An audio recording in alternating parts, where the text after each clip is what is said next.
That's what make a champion controlled by 2 players, similar to CHO'GALL. I mean, that would just be so weird in League of Legends. I mean, maybe we could do it, but it'd probably have to be a bot laner, and it would probably be really weird. Like, we already have Yuumi down there.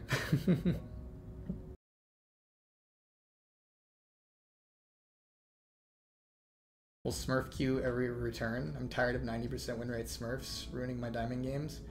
I mean, Smurf queue kind of ruined all the Smurf games instead, right? Yes, Smurfs and Smurf queue had to play against each other, but there was no way to differentiate Smurf queue from I haven't played in 2 weeks queue. Like, that's the problem with Smurf queue. The problem with Smurf queue is there's a lot of people who weren't Smurfs who would get stuck in Smurf queue, because what is the difference between this guy has only played 30 games this season because he's a Smurf, and this guy has only played 30 games this season because he's literally doesn't have time to play more than 30 games, right? And so Smurf queue created this problem where anybody who wanted to like get back into League of Legends after taking a break would just have a miserable time. Win rate is the difference, but we don't matchmake in that way, right? Like, it doesn't matter if you have a 60% win rate if your MMR is a certain rating. Like, does that make sense?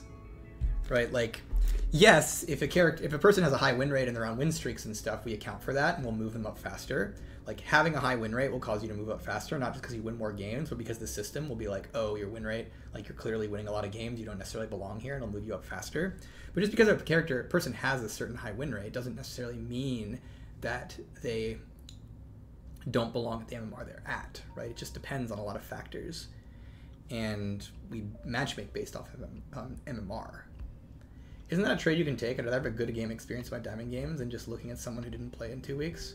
Well, it just depends on, like, do you want League of Legends to only be played by sweaty sweats who have been playing 200 games in the season, right? Like, you're saying, like, I would rather have a good game experience in my diamond games. So, you know, if your diamond games are being ruined by Smurf, that sucks. We should maybe think about that, find ways to fix that if that's the case, right?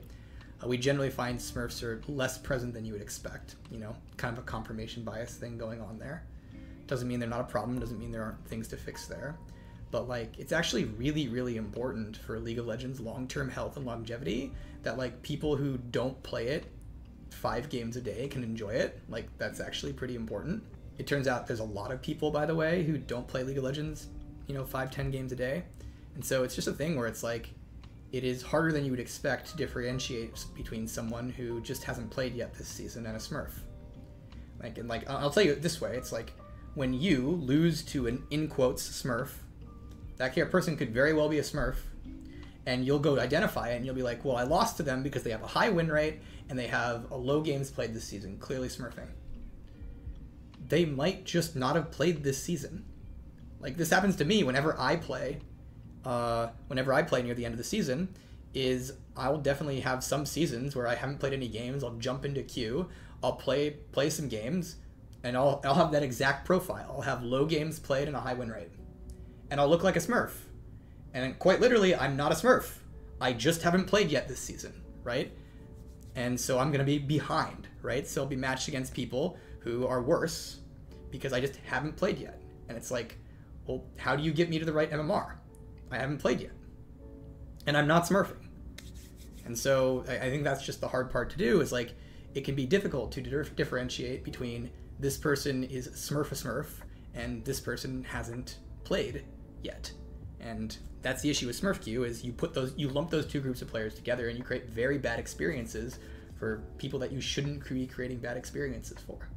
Good evening, this is a balanced question. As the base of the video, I will dominate, but I kind of wonder, is about the Fated Ashe. It makes Brandon, ZYRA, and other champions good, but now the champion's getting nerfed. Why is the Fated Ashe not getting nerfed? The data says it's not OP. So, great question. There's an item. It comes out. It makes an entire class of characters OP. And then we nerf all the characters. Why would we do that? Why not just nerf the item? This is a complicated question because sometimes you are supposed to nerf the item. We saw this conversation when Malignance came out, and we nerfed AHRI and KASSADIN. A lot of AHRI and KASSADIN players are like, why are you nerfing my character? Just nerf Malignance, that's the problem. And technically they were right. The reason we were nerfing them was Malignance. So first I'll ask you, chat. We'll talk about Malignance before we talk about Fated Ashes, okay? Malignance came out. It made AHRI and KASSADIN OP. We nerfed AHRI and KASSADIN. Why did we do that? Why did we nerf AHRI and KASSADIN instead of nerfing Malignance? Does anybody have any idea? There's a very important reason why we chose to hit AHRI and KASSADIN instead of hitting Malignance. We got no other champions synergize with it. You still want them to build the item. It's not being abused on a wide range of champions. Nukes the champs that it was good on, but they weren't super strong. You sound like my teacher now. Other people like Lux can occasionally buy it. Yep, there you go. So by nerfing AHRI and KASSADIN and keeping Malignance strong, it means that Malignance can be purchased on people who aren't AHRI and KASSADIN.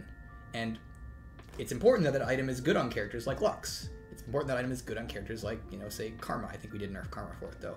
But basically, by nerfing the abusers of the item, in this case, assuming that the people who aren't abusing it are fine with it, like say Lux, we get into a spot where now Malignance is a cool item in the system that everybody can buy. Whereas if we nerfed it instead of AHRI and KASSADIN, we end up in a spot where the only people who can buy Malignance are AHRI and KASSADIN. The only people who can buy it are the people who abuse it, right? Now, the downside of that strategy is AHRI and KASSADIN, after the nerfs, probably become hard-bound to Malignance, which is a whole nother can of worms. But that's the reasons why you would nerf a champion instead of an item, is if you think the item is okay for the majority of the system, and that's when you nerf down the people who are abusing it. So, moving on to Fated Ashes, one of the reasons we haven't nerfed Fated Ashes repeatedly, and have instead decided to nerf characters like ZYRA and Brand, is by keeping Fated Ashes decent, it opens up more mages to be in the jungle. And so the reason we keep it like it is we believe that item, as it is, opens up the jungle to more mages, versus if we nerf Fated Ashes, then the only mages who could potentially use it would be the ones who are abusing it. Now, whether or not that decision was correct, that's a different question, right? Like, yes, maybe we should nerf Fated Ashes. Maybe it is OP. That's always a question you need to ask. But mainly getting at that if we're nerfing ZYRA and Brand and not Fated Ashes, it's because we think Fated Ashes is close to balanced on the other mages, and we don't want to nerf it so that they can't function. That would be the idea there. Are you only nerfing ZYRA in jungle or everything? I believe we're nerfing ZYRA for everything because we believe that she's also overpowered as a support. So ZYRA is getting nerfed, I think, generally speaking, because she's also strong as a support. I think we just nerfed her, right? Did that patch go out, or am I crazy? Is it about to go out? I think it just went out. My brain shut off. Why do you hide MMR? What if we wanted to know that the system thinks I'm better or worse than my current rank? We hide MMR because at the end of the day, that's not what players enjoy looking at when they think about ranking up. We obfuscate MMR because it's much easier as a player to be like, I went from gold to plat and I know what that means and that's satisfying and cool, than it is to be like, I went from 1700 to 1800. One of the reasons that so many games obfuscate MMR is to make ranked an actually satisfying and enjoyable experience to rank up in, whereas MMR is just, it's very detached. A lot of some games, I mean, chess disagrees. Well, yeah, chess is not League of Legends. And chess is not a game that is played by the type of people who play League of Legends, necessarily. Chess is a great game, but it's just a very different situation, right? So, as an example of how phone games use this, so a lot of phone games, they I would say, abuse the MMR system, in the sense that a lot of phone games just are actively lying to you about how good you are. A lot of phone games, they'll tell you hey, did you know? Congratulations, you won 20 games. You're a Grandmaster Epic Supreme Challenger guy, right? And the thing about that is that if you're playing that game, you're gonna feel good about that. You're gonna really enjoy that you were a Grandmaster Epic Supreme Challenger. Whereas you might actually just be silver, right? But by having ranks, it obfuscates what that is, and it gives you a progression experience. And you have to remember that in game design, right? Not everything is about an objective, completely neutral measure of skill. A lot of games are about feeling, enjoying the game and feeling like you have progression and feeling like you are getting better over time. And so one thing a lot of phone games do that I generally think is a good thing, by the way, I don't think this is bad, is they have very inflationary ranks at the bottom of their ladder. Meaning at the bottom of their ladder, you're likely to go up just by playing the game. It doesn't matter how good you actually are, you'll just go up by playing. And then when their ranks start really, really mattering and being super competitive is at the top of the ladder, where at the top of the ladder, that more lines up with the player motivations in that group. The player motivations in Apex tier are very, very strongly around competition and comparison and, you know, I'm definitely better than this person.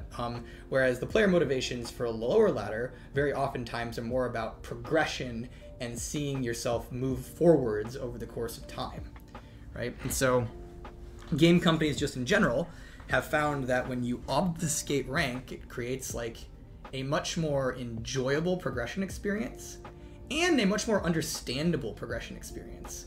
Like, it is much easier to go up to somebody and say, hey, I'm Diamond at Valorant, than it is to go up to them and say, hey, I'm 1600 MMR at Valorant, right? Like, one of those things is just, if you think about the human mind, a more grokkable and understandable and, like, visual thing. And so, yeah. Obfuscation of MMR is a tool that generally makes the ranked grind a lot more enjoyable for the majority of players.